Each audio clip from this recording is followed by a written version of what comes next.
Dalam episode kali ini, kami ingin mengajak Anda untuk melihat bagaimana mekanisme kerja dari kelenjar pineal dan kaitannya dengan medan kuantum.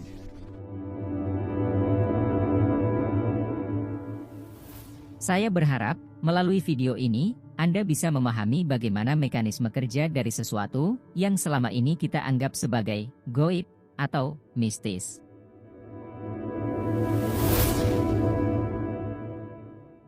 Harapannya adalah agar Anda juga berani untuk mulai mengalami dunia transendental, dunia metafisika, yang berada di luar jangkauan panca inderawi Anda.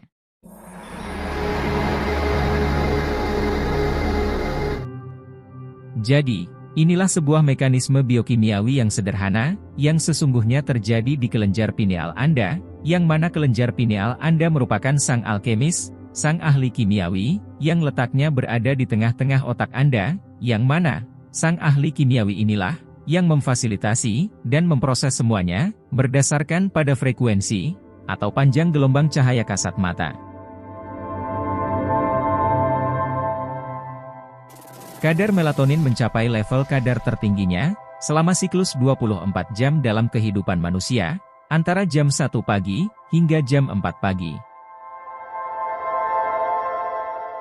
Ini adalah waktu yang paling tinggi, di mana kadar melatonin diproduksi oleh tubuh manusia.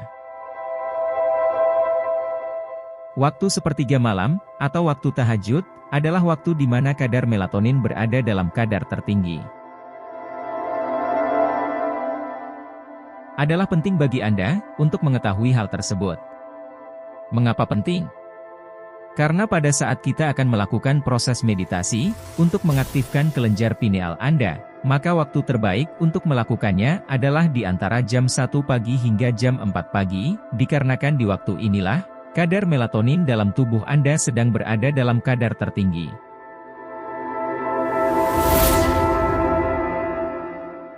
Kadar melatonin cenderung menurun apabila kadar hormon stres atau hormon kortisol Anda sedang dalam kondisi meningkat.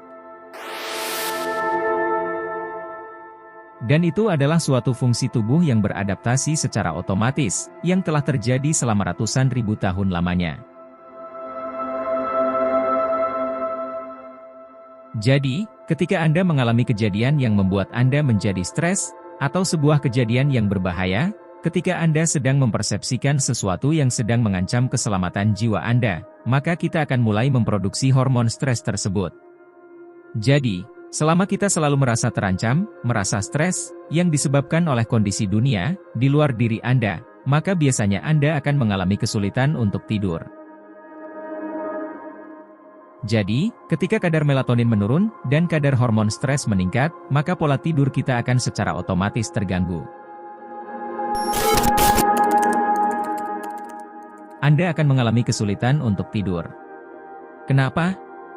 Karena jumlah bahan biokimiawi dasar, yang menyebabkan Anda untuk tertidur, yaitu hormon melatonin, kadarnya sedang berkurang. Dan pada saat kadar hormon stres Anda menurun, dan kita berhasil keluar dari kondisi bertahan hidup, keluar dari kondisi emergensi, maka otomatis kadar hormon melatonin Anda akan meningkat.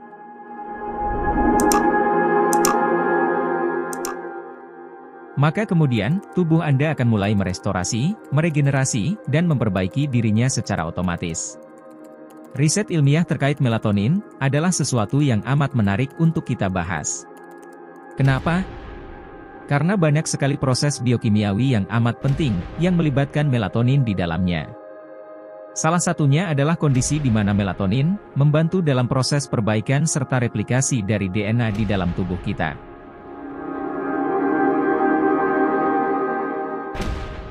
Melatonin juga membantu menghentikan produksi hormon stres yang bernama kortisol. Dengan kata lain, apabila kadar melatonin Anda mulai meningkat, maka kadar hormon stres Anda akan otomatis menurun.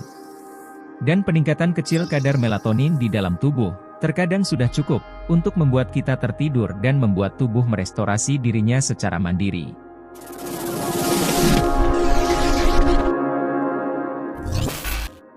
Melatonin juga ternyata membantu dalam meningkatkan metabolisme karbohidrat di dalam tubuh kita. Ini adalah suatu konsep yang menarik. Kenapa? Karena pada zaman dahulu kala, pada saat kita mengalami stres, atau sedang dalam mode bertahan hidup, biasanya hal itu terjadi dikarenakan adanya kondisi paceklik, atau kondisi kelaparan, yang disebabkan oleh kekurangan makanan. Jadi, pada saat naluri bertahan hidup Anda teraktifkan, maka secara otomatis, tubuh Anda akan mulai mengambil karbohidrat yang ada di dalam tubuh Anda, lalu merubahnya ke dalam bentuk lemak, agar kita bisa menyimpan cadangan energi di dalam tubuh kita.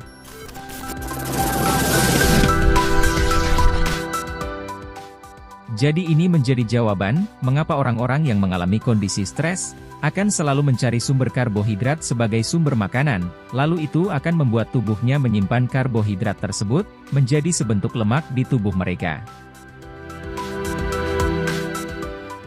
Coba lihat tubuh Anda saat ini, apabila tubuh Anda kelebihan lemak, bisa jadi itu dikarenakan Anda banyak mengalami kondisi stres.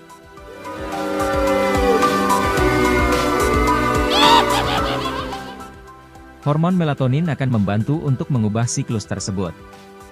Melatonin akan menurunkan kadar trigliserida di dalam tubuh Anda, dan itu akan mencegah terjadinya proses aterosklerosis, atau pengerasan pada arteri atau saluran pembuluh darah Anda. Melatonin akan meningkatkan respon imun, baik di dalam sel, maupun di sistem metabolis, dalam tubuh Anda.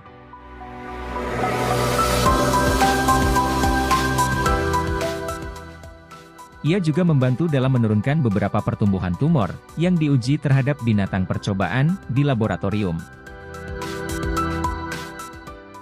Dari beberapa hasil percobaan di laboratorium, peningkatan kadar melatonin bisa meningkatkan serta memperpanjang usia harapan hidup sebesar 25%.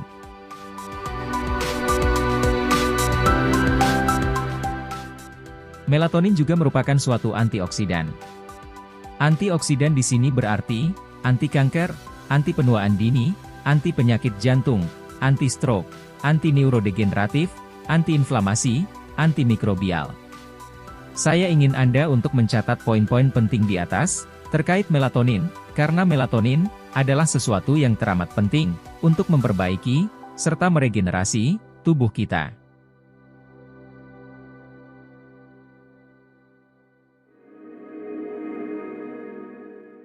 Perhatikan gambar berikut ini.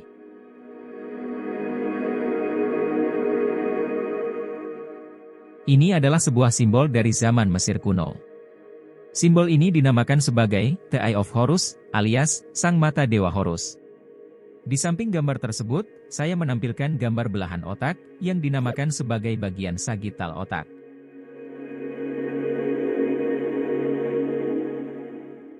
Apabila Anda membelah dua otak Anda, lalu Anda membaginya pas di bagian tengah dari otak Anda, lalu Anda menempatkan sebagian otak tersebut, maka Anda akan bisa melihat sebuah penampang melintang dari otak Anda. Dan ternyata ada suatu kemiripan yang amat sangat mirip antara otak limbik manusia, titik di mana sistem syaraf otonomik kita berada, dan bentuk dari Sang Mata Dewa Horus.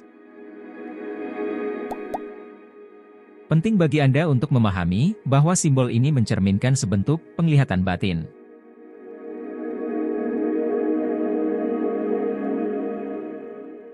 Kelenjar pineal Anda selama ini dikenal sebagai mata batin ketiga.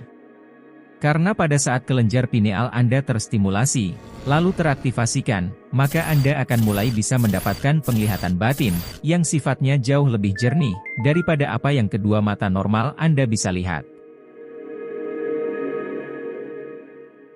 Perhatikan gambar berikut ini. Ini adalah bentuk konstanta Fibonacci atau yang dikenal sebagai rasio emas alias Golden Ratio. Apabila Anda mengikuti bentuk rasio tersebut, dan Anda secara tepat mengikuti garis lingkar di sekeliling otak Anda, maka konstanta Fibonacci akan menempatkan Anda persis di lokasi kelenjar pineal Anda. Dan beragam hal lainnya di alam semesta ini, dari bentuk alam semesta, galaksi, kerang laut, sampai ke bentuk bagian dalam dari sebuah bunga, kesemuanya itu selalu mengikuti pola konstanta Fibonacci atau rasio emas. Kelenjar pineal Anda memiliki suatu pembuluh darah dan jaringan syaraf yang amat sederhana, akan tetapi kelenjar tersebut memiliki suplai darah yang teramat pekat. Dari jurnal ilmiah berikut ini yang berjudul New crystal in the pineal gland, characterization and potential role in electromechanotransduction. Dari hasil penelitian ilmiah, ditemukan bahwa kelenjar pineal adalah suatu transducer neuroendokrin yang menghasilkan melatonin, yang mana ia bertanggung jawab dalam mengatur serta mengendalikan ritme irama sirkadian Anda. Secara psikologis, ritme sirkadian adalah perubahan fisik, mental, dan perilaku yang mengikuti siklus 24 jam. Proses alami ini merespon terutama terhadap kondisi terang dan gelap, dan mempengaruhi sebagian besar makhluk hidup, termasuk manusia, hewan, tumbuhan, dan mikroba. Dari hasil penelitian ilmiah, kelenjar pineal Anda ternyata terbentuk dan terdiri atas kristal-kristal, yang ukurannya kurang dari 20 mikron. Kristal-kristal di kelenjar pineal ini bertanggung jawab dalam proses transduksi biologis yang terjadi melalui mekanisme elektromekanis. Hal ini terjadi dikarenakan struktur kristalis, serta sifat piezoelektrik dari kristal tersebut. Kristal-kristal yang ada di kelenjar pineal tampak sebagai bentuk rhombohedron yang tipis dan saling menumpuk antar satu sama lain. Dan ketika Anda memberikan tekanan mekanis, dan Anda mulai menekan kristal-kristal tersebut, tekanan yang terjadi pada kristal-kristal tersebut akan mulai menciptakan medan elektromagnetik di sekeliling tubuh Anda, dan itu mulai merubah bentuk energi dari energi tekanan mekanis ke bentuk aliran energi listrik. Ini adalah bentuk kristal rhombohedron yang terdapat di dalam kelenjar pineal Anda.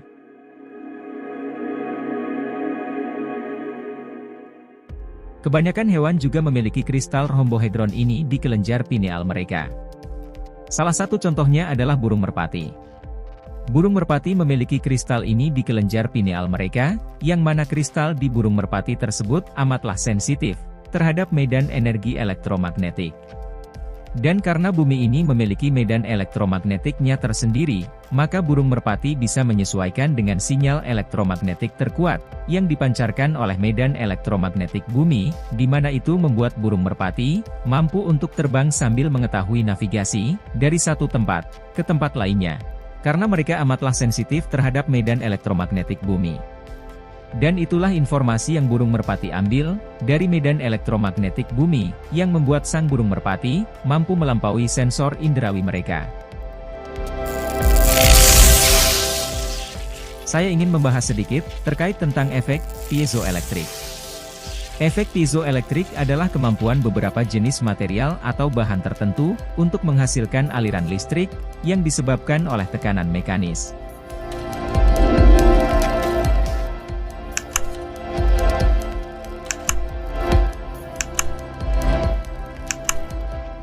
Kata piezo dalam bahasa Yunani diartikan sebagai untuk menekan. Salah satu hal unik tentang piezoelektrik adalah bahwa efek piezoelektrik bersifat bolak-balik.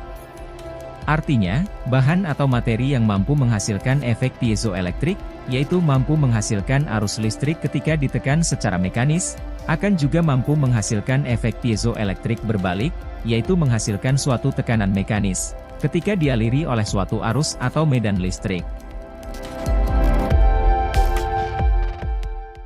Pada saat materi piezoelektrikal ditempatkan di suatu tekanan mekanis, sebuah perubahan dari arus positif dan negatif akan membuat materi tersebut menjadi berada di tengah-tengah, yang mana hal ini kemudian akan menciptakan suatu medan listrik eksternal. Pada saat dibalikan prosesnya, maka medan listrik eksternal tersebut akan membuat materi piezoelektrik menjadi meregang atau terpadatkan. Saya akan mencoba untuk menjelaskan proses di atas agar lebih mudah difahami. Bagaimanakah caranya, agar kita bisa menekan secara mekanis, kristal-kristal yang ada di kelenjar pineal kita tersebut? Apabila otak kita dibungkus di dalam tengkorak kepala kita, bagaimana caranya agar kita bisa masuk ke dalam, lalu kemudian memberikan tekanan secara mekanis kepada kristal-kristal tersebut? Berikut penjelasan ilmiahnya. Di dalam otak Anda, terdapat kolom spinal atau kolom yang menghubungkan antara tulang punggung belakang Anda dengan otak Anda. Tulang ini terus terhubungkan, hingga ke ujung tulang ekor yang berada di bagian akhir, dari tulang punggung Anda.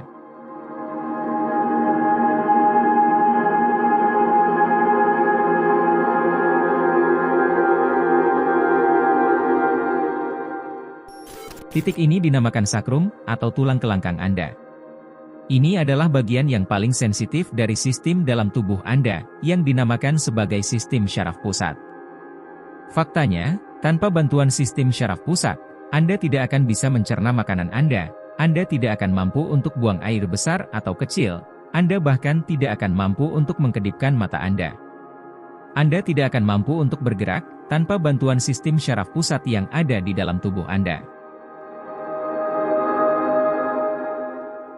Jadi, cobalah bayangkan, sistem syaraf Anda sebagai suatu bentuk jaringan kabel listrik, yang sedang menjalankan sebuah mesin, bernama manusia. Di dalam sistem syaraf tersebut, terdapat cairan yang dinamakan sebagai cairan cerebrospinal. Cairan ini memiliki fungsi dasar untuk menciptakan daya apung di dalam sistem syaraf pusat. Ia juga bertindak sebagai pelindung syaraf yang disebabkan oleh trauma, yang disebabkan oleh pergerakan atau perlambatan.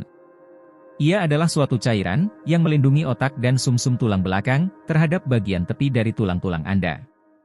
Cairan cerebrospinal juga bertindak selaku transporter, yang mengangkut cairan, serta bahan kimia dan zat gizi, ke berbagai bagian dari otak dan sistem syaraf Anda. Dan terutama, cairan tersebut memiliki fungsi untuk meningkatkan konduktivitas atau arus listrik di dalam sistem syaraf Anda.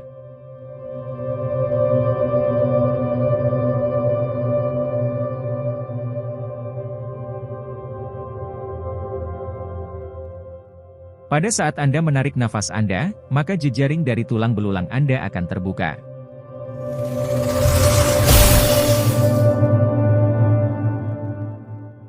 Dan pada saat Anda menghembuskan nafas Anda, maka jejaring dari tulang belulang Anda akan menutup.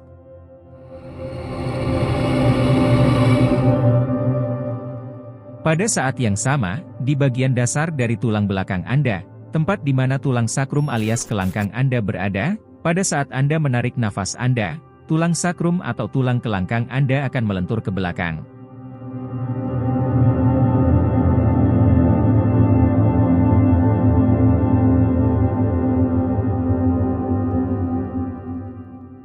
Dan pada saat Anda menghembuskan nafas Anda, maka tulang sakrum Anda akan melentur ke depan.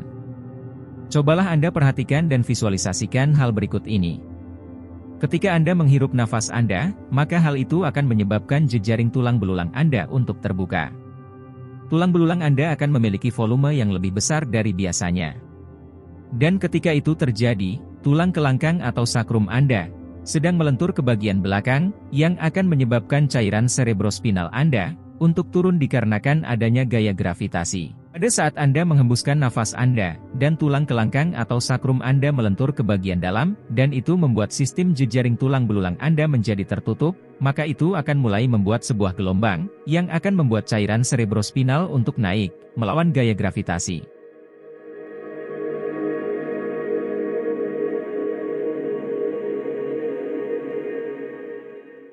Apabila Anda akan mengisi ulang daya dari suatu molekul dari cairan cerebrospinal Anda, maka cairan cerebrospinal Anda tersebut harus bergerak dari dasar tulang belakang Anda, kemudian naik ke atas, melalui 4 buah ruangan atau bilik chamber yang berbeda, yang dinamakan sebagai aqueducts, alias aqueductus, atau ventricle, yang ada di dalam otak Anda, terus naik ke atas, lalu turun kembali ke bawah.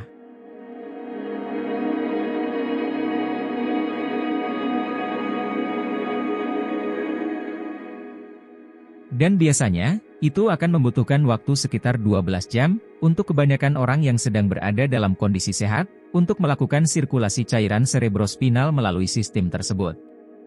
Jadi secara alami, kita membilas otak kita sebanyak 2 kali, dalam 1 hari.